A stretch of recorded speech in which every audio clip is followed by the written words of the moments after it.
PT Indofarma Tbk dibayangi adanya dugaan fraud senilai 470 miliar rupiah. Dugaan fraud tersebut berasal dari anak usaha Indofarma yakni Indofarma Global Media. Good afternoon, hello everyone, and hello ma'am. And the lecturer in charge of the course is Dr. Laila SEMM. Before we start the presentation, let us introduce ourselves. We are Group 3. My name is Gweta Belani. And my name is Arindi Nuril Azmi. Hi, I'm Sifa Naila Enjen. And I'm Muhammad Haikal Wahid. Okay, we'll be discussing business ethics and international business. Two topics that are increasingly important in our interconnected world. So, in a time where companies can influence not just local but global markets, how they behave ethically and socially can determine their long-term success or failure. So, we'll explore how businesses can act responsibly and how they operate internationally in a competitive and complex environment. I will read the slide 2, Table of Contents Business Ethics. The first, forms of corporate social responsibility. Second, the nature of international business. Third, stakes of international business development. And fourth, barriers to international business. And the last, multinational corporation or MNCs. For the next slide, I will invite Sifa Naila Enzen for the next slide. Okay, thank you Gwenda for the opportunity given to me. Hello guys, I'm Sifa. I will explain the material title, Business Ethic. Business ethic refers to the moral principles and values that guide business behavior and decision making within an organization.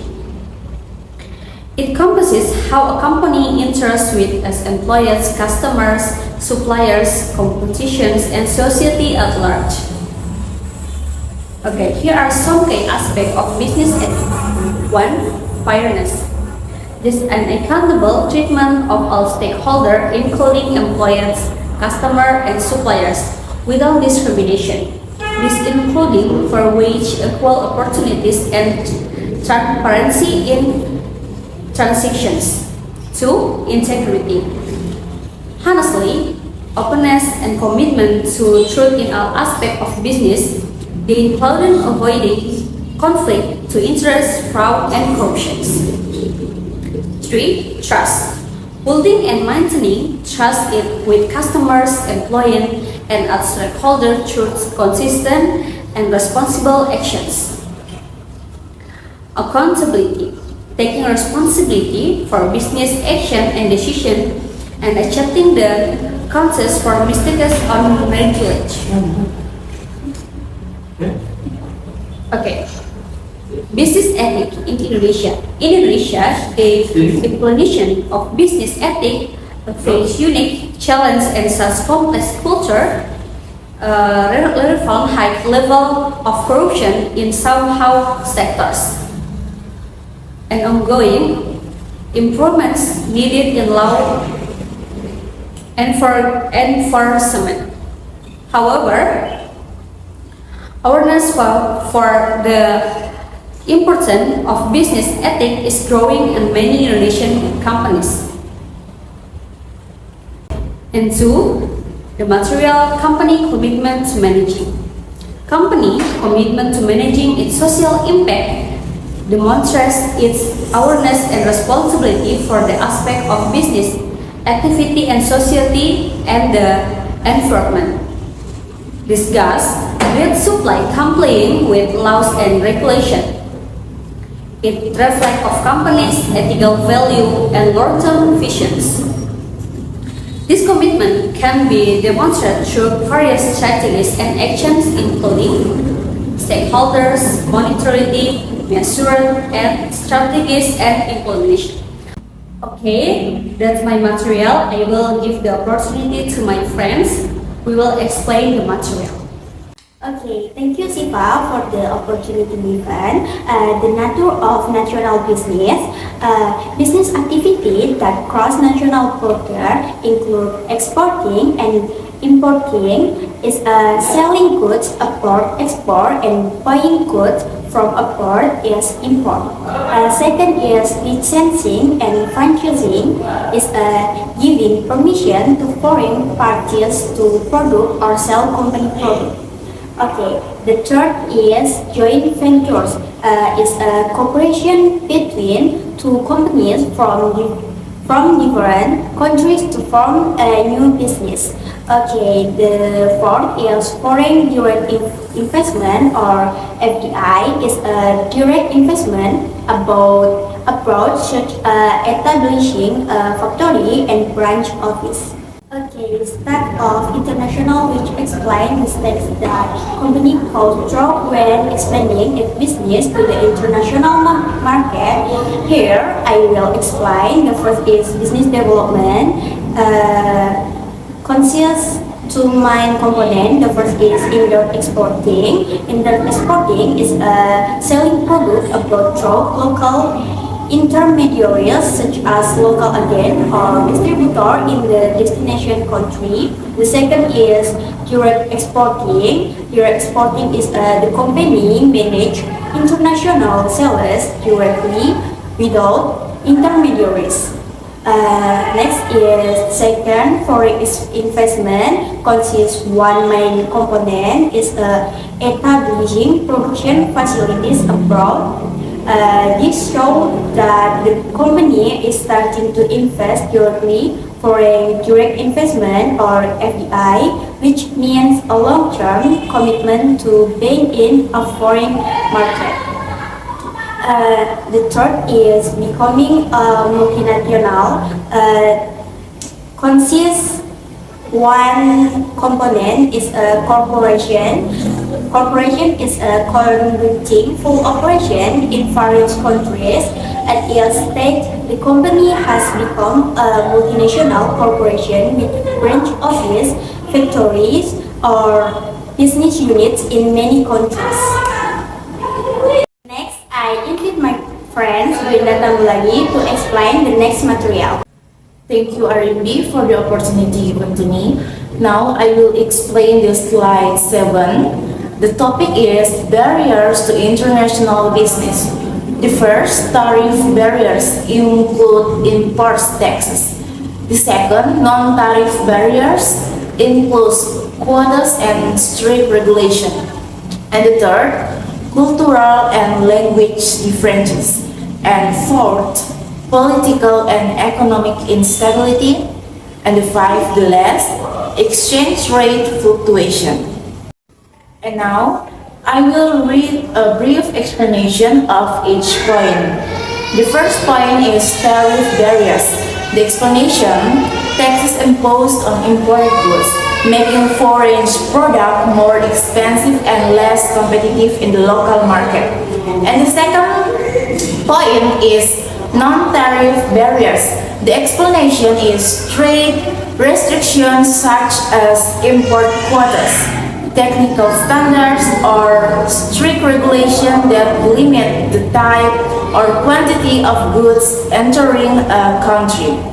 And the third point, cultural and language difference. The explanation, difference in value, customs, and language that may lead to misunderstandings, negotiation difficulties, or marketing failures in foreign market.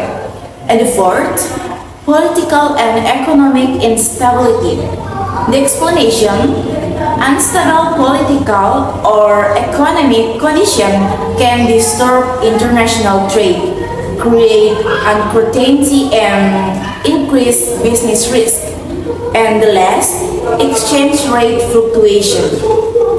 The explanation, change in currency exchange rates can affect import-exports, price and profit margins, making international trade less predictable and riskier. I will give you a concrete example that you can take is cultural barrier, is the Pepsi in China.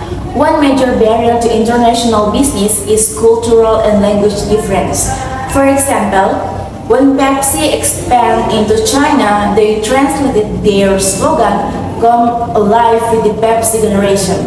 However, the Mandarin translation ended up meaning Pepsi brings your ancestors back from the dead, which often that Chinese cultural values that honor ancestors. The campaign failed and hurt the brand's image. This case shows that without understanding local culture, even good marketing can go very wrong. Closing quotes for the slide: when words don't translate, business can fail. So now I will explain the next slide, slide 8. The topic is multinational corporation or MNCs. Input the first. Definition. Definition of multinational corporations are companies that operate business activities in more than one country. The second example. Example first include Nestle. Nestle from Switzerland produce food and beverage. The second, Toyota. Toyota from Japan and produce automotive. And the last, Unilever from UK and Netherlands produce consumer product. And the third, characteristic. Characteristic include the first, global operation, MNCs, product and sell products in various countries. The second, high standard. They maintain product quality according to international standards. The third, significant influence. MNCs can impact local economic, including employment and business policies. And the fourth, advantage. The first, technology transfer. MNCs bring advanced technology to developing countries. The second, job creation. MNCs create many employment opportunities in the countries where they operate. And now, I will give you the real-life example. Freeport MC Moran in Indonesia, an American mining company that operates gold and copper mines and in Papua. They have received a lot of criticism. Why? Because of environmental damage such as river pollution and deforestation, as well as social issues like economic inequality and conflict with local communities. And the last part, the last criticism. The first, resource explanation. MNCs sometimes extract natural resources without regard for the environment. And the second, market monopoly. They can dominate market and make it difficult for business to grow. And the last, social environment impact. As seen in the Freeport case, issues like pollution, deforestation, and social tension with local communities can arise. Okay, that's all from my presentation, slide 7 and 8.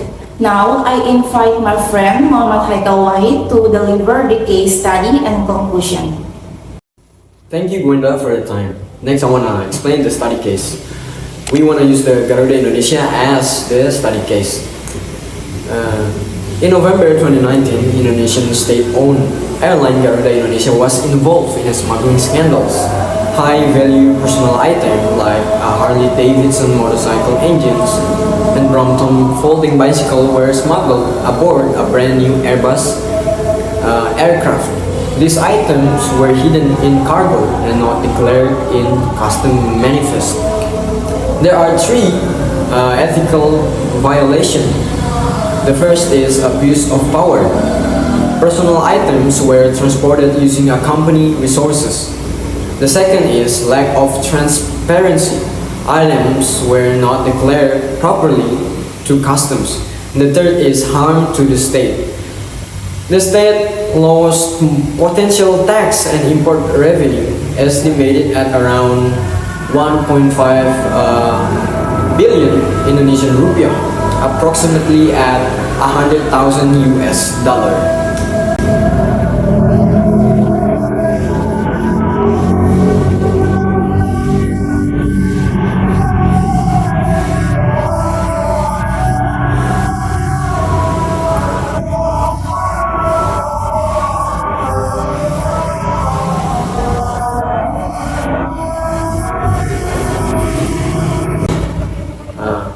Business ethic and takeaway. Integrity and transparency are core principles in ethical business conduct. Ethics is not just about law, it's also about public trust and moral responsibility. One unethical decision by a top leader can damage the entire company's reputation. Imagine a student treasurer using class funds to buy personal items without permission. Even if the money is returned, the act remains unethical due to abuse of trust. Last, I want to give you a conclusion of this topic. Business ethics and social responsibility are no longer optional. They are essential for long-term success. As companies expand across borders, they must act responsibly towards all stakeholders, customers, employees, stakeholders, and communities. International business opens up tremendous opportunities for growth, innovation, and collaboration. But it also requires business to navigate complex challenges and cultural differences. And finally, while multinational corporations are powerful players in the global economy, their operation must be balanced in ethical consideration and social responsibility. Thank you for listening. Goodbye.